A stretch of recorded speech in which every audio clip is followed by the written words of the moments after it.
I will run, I will... नमस्कार, मी Nivedita Ira's kitchen या Marathi YouTube recipe चॅनलमध्ये कोल्हापूरहून तुमचं खूप मनापासून स्वागत करते. तर आजची आपली रेसिपी आहे उन्हाळा स्पेशल अशी थंडगार दहीभात.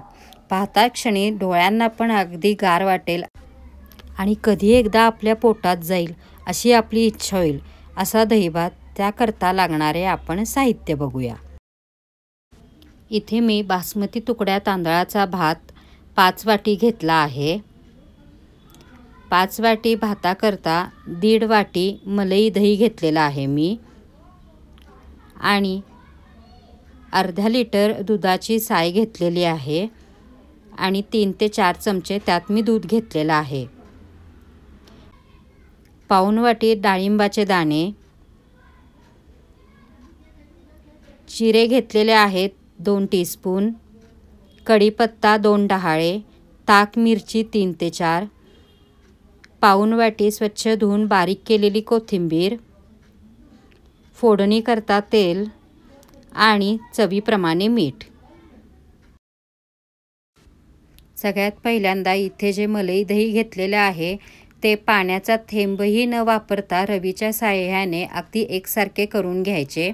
म्हणजे त्यातल्या ज्या गुठळ्या आहेत किंवा घट्ट दही आहे ते फोडून घ्यायचे आपण, म्हणजे भाताला दही सगळीकडे एकसारखे लागले जाईल. आता इथे मी गॅस सुरू करून त्याच्यावर एक भांडं ठेवलेलं आहे.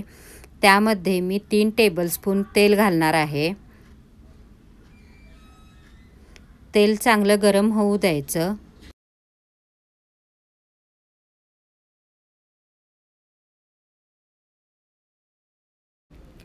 तेल चांगलं गरम झालेले आहे. त्यावर मी आता तुम्हाला जी ताक मिरची दाखवली होती ती मी तळून घेत आहे. गॅस पूर्णपणे बारीक केला असल्यामुळे जी मिरची आहे ती आपली करपली जात नाही. आणि आता त्याच तेलामध्ये दही भाताला लागणारी फोडणी करून घ्यायची.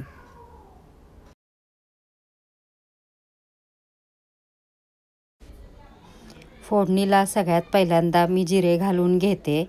जिरे छान तडतडले की त्याच्यावर कढीपत्ता टाकून कढीपत्त्याची फोडणी करून घ्यायची आणि गॅस बंद करून फोडणी एकदम गार होऊ द्यायची.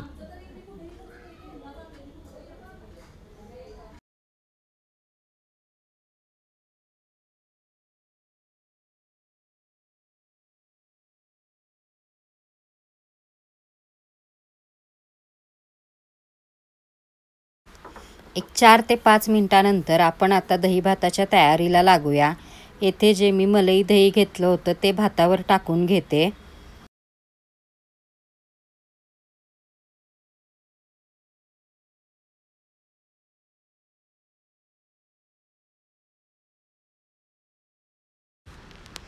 त्यानंतर जी दुधाची साय होती ती साय आणि 2 ते 3 टेबलस्पून दूधसुद्धा त्यामध्ये मी टाकून घेते. त्यानंतर भात एकसारखा चांगला हलवून घ्यायचा, म्हणजे त्यामध्ये आपण टाकलेलं दही आणि दुधाची साय भाताला सगळीकडे अगदी एकसारखी लागली जाईल.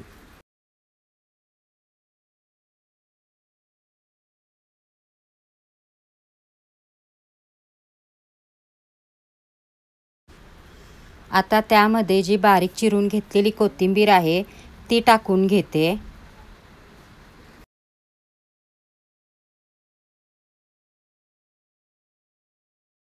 डाळिंबाचे दाणेसुद्धा त्यामध्ये मी आता टाकून घेते.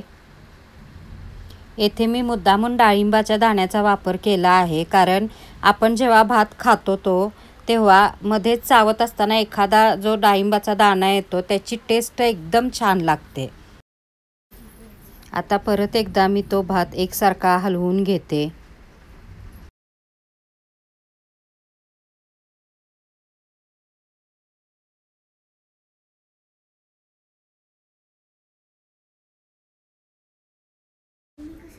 आता त्यामध्ये जी ताक मिरची मी तळून घेतली होती त्याचे बारीक बारीक तुकडे करून टाकते. इथे तुम्ही जर तुमच्याकडे ताक मिरची नसेल तर हिरव्या मिरचीचा देखील वापर करू शकता. माझ्याकडे होती म्हणून मी त्यामध्ये वापरली आहे.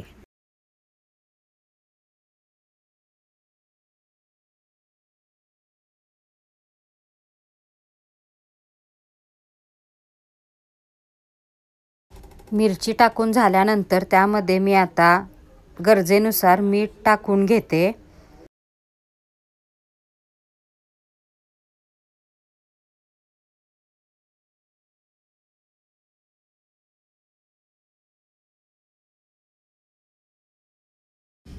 आणि सगळ्यात शेवटी जी जिरे आणि कढीपत्त्याची फोडणी केली होती ती फोडणी टाकून घेऊन भात एकसारखा हलवून घेते. म्हणजे फोडणी आणि मीठ ताक मिरची जे टाकलं होतं ते भाताला एकसारखं सगळीकडं लागलं जाईल. असा हा रंगीबेरंगी डोळ्यांनाच इतका छान दिसणारा भात खायलासुद्धा त्यापेक्षा एकदम नादखुळा टेस्ट आहे. तुम्हाला जर ही रेसिपी आवडली असेल तर तुम्हीसुद्धा नक्की ट्राय करून बघा.